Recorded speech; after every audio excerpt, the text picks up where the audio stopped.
I think like the code should be on GitHub, you know. So then so people can look through it and say like, I see a problem here. I don't agree with this. They can highlight issues, right. Suggest changes in the same way that you sort of update Linux or Signal or something like that. You know. Well, I think we would want to err on this. If in doubt, let the speech let it exist. It would have, you know, if it's a, you know, a gray area, I would say let the tweet exist.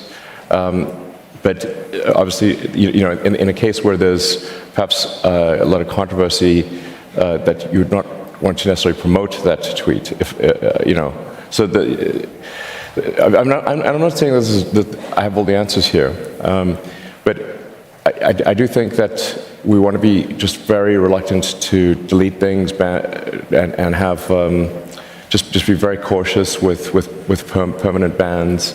You know, timeouts I think are better than sort of permanent bans, and but just in general, like I said, how it won't be perfect, but I think we wanted to really have, like I said, the perception and reality that speech is as free as reasonably possible, and a good sign as to whether there is free speech is someone you don't like allowed to say something you don't like. And if that is the case, then we have free speech. And it's damn annoying when someone you don't like says something you don't like. That is a sign of a healthy, functioning, free speech situation. Well, like I said, I think it's very important that like the algorithm be open sourced and that any manual adjustments be identified. Like, so if somebody did something to a tweet, there's information attached to it that that action was taken.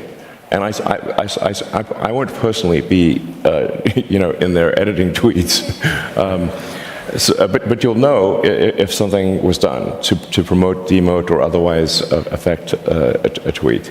You know, as for media sort of ownership, I mean, you've got, you know, Mark Zuckerberg owning Facebook and Instagram and WhatsApp, and with a share ownership structure that will have Mark Zuckerberg the 14th still controlling those entities. Like literally. And how do you? I think. I mean, frankly,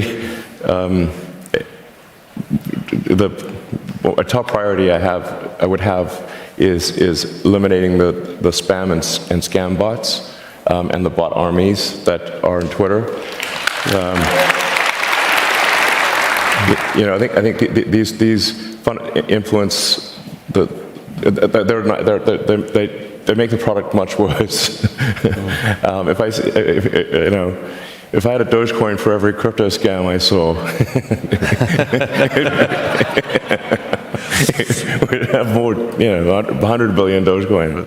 I mean, I think Doge is fun, and you know, I've always said don't bet the farm on Dogecoin, FY. Right. You know,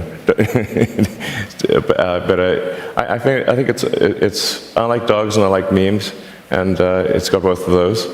And well, I think you know, you'd only have the edit capability for a short period of time, and probably the thing to do upon the edit would be to zero out all retweets and favorites. Okay. I'm open to ideas, though. You know, I mean, I don't know. I mean, I'm you know, tweeting more or less stream of consciousness. You know, it's not like let me think about some grand plan about my Twitter or whatever. You know, I'm like literally, you know, on the toilet or something. I'm like, oh, this is funny, and then tweet that out. You know, that's like most of them. You know, oversharing. But you are obsessed with getting the most out of every minute of your day, and so why not? You know. So I don't know. I just like try to tweet out like things that are interesting or funny, or you know. I have sufficient assets to complete the. It's not a forward-looking statement. Blah blah blah. I have to. I mean, I can do it if possible. Right. I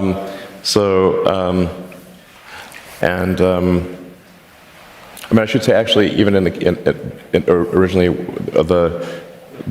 with Tesla back in the day, funding was actually secured. I want to be clear about that. In fact, this may be a good opportunity to clarify that.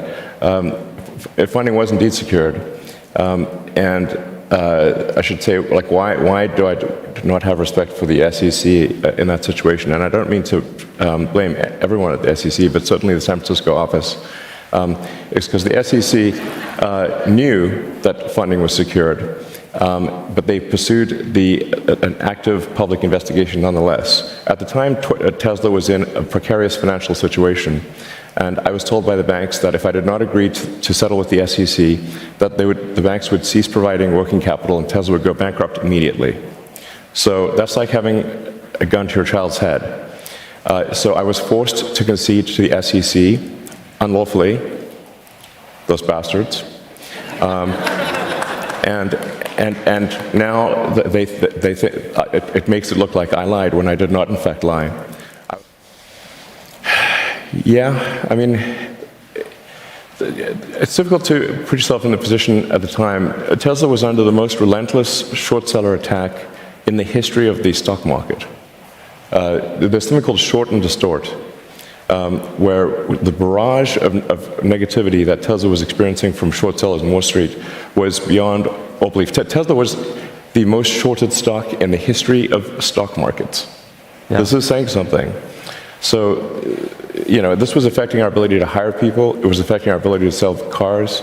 It was, it was terrible. They wanted Tesla to die so bad they could taste it. Well, I mean, I would say, like, you know, I'm somewhat of a mixed bag. You know, I mean, I mean, the worst business decision I ever made was not starting Tesla with just J.B. Straubel. By far the worst decision I've ever made is not just starting Tesla with J.B.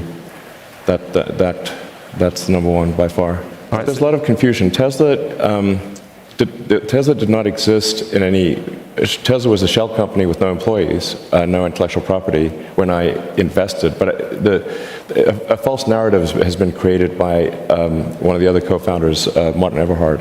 And I don't want to get into the nastiness here, but I didn't invest in an existing company. We created a company. Yeah. And ultimately, the creation of that company was done by JV and me. And unfortunately, there's someone else, another co-founder who has made it his life's mission.